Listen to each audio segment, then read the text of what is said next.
एक समय की बात है। किसी नगर में एक साहूकार रहता था।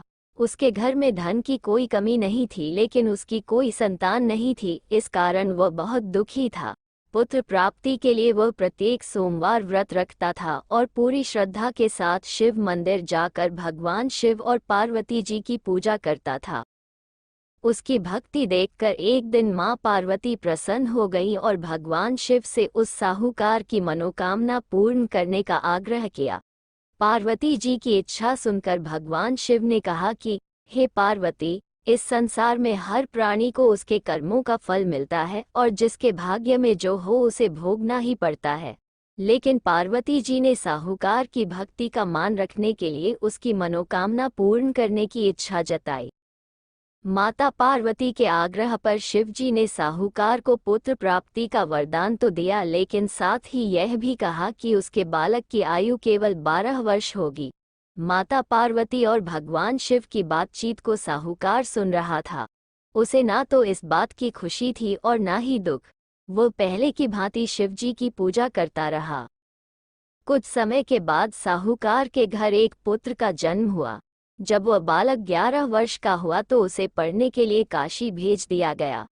साहूकार ने पुत्र के मामा को बुलाकर उसे बहुत सारा धन दिया और कहा कि तुम इस बालक को काशी विद्या प्राप्ति के लिए ले जाओ और मार्ग में यज्ञ कराना।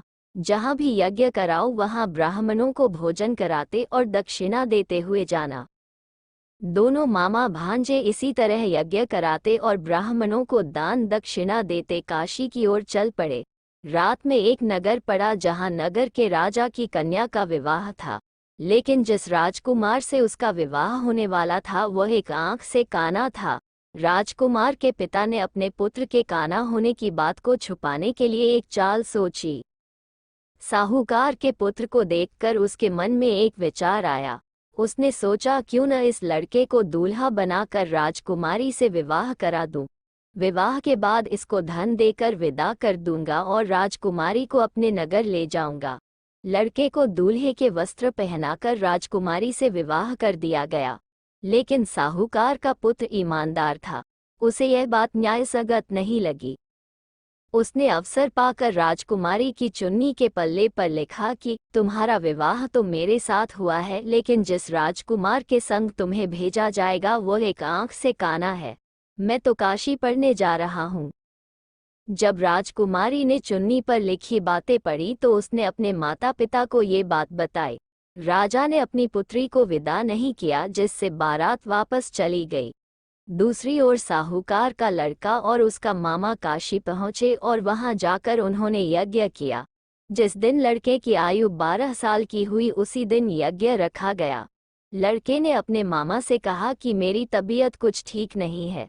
मामा ने कहा कि तुम अंदर जाकर सो जाओ। शिवजी के वरदानुसार कुछ ही देर में उस बालक के प्राण निकल गए। मृत भांजे को देख उसके मामा ने विलाप शुरू किया। संयोगवश उसी समय शिवजी और माता पार्वती उधर से जा रहे थे। पार्वती ने भगवान से कहा, स्वामी, मुझे इसके रोने के स्वर सहन नहीं हो रहा। आप इस व्यक्ति के कष्ट को अवश्य दूर करें। जब शिवजी मृत बालक के समीप गए तो वह बोले कि यह उसी साहूकार का पुत्र है जिसे मैंने 12 वर्ष की आयु का वरदान दिया। अब इसकी आयु पूरी हो चुकी है। लेकिन मातृभाव से विभोर माता पार्वती ने कहा कि हे महादेव, आप इस बालक को और आयु देने की कृपा करें, अन्यथा इसके वियोग में इसके माता पिता भी तड़प तड़प कर मर जाएंगे। माता पार्वती के आग्रह पर भगवान शिव ने उस लड़के को जीवित होने का वरदान दिया। शिवजी की कृपा से वह लड़का जीवित हो गया। शिक्षा समाप्त करके लड़का मामा के साथ अपने नगर की ओर चल दिया।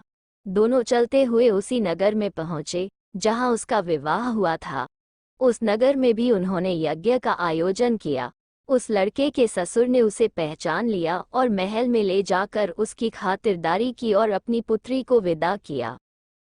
इधर साहूकार और उसकी पत्नी भूखे प्यासे रहकर बेटे की प्रतीक्षा कर रहे थे। उन्होंने प्रण कर रखा था कि यदि उन्हें अपने बेटे की मृत्यु का समाचार मिला तो वह भी प्राण त्याग देंगे, परंतु अपने बेटे के जीवित होने का समाचार पाकर वह बेहद प्रसन्न हुए। उसी रात भगवान शिव ने व्यापारी के स्वप्न में आकर कहा, हे श्रेष्ठी, मैंने तेरे सोमवार के व्रत करने और व्रत कथा सुनने से प्रसन्न होकर तेरे पुत्र को लंबी आयु प्रदान की है। इसी प्रकार जो कोई सोमवार व्रत करता है या कथा सुनता और पढ़ता है उसके सभी दुख दूर होते हैं और समस्त मनोकामनाएं पूर्ण होती हैं।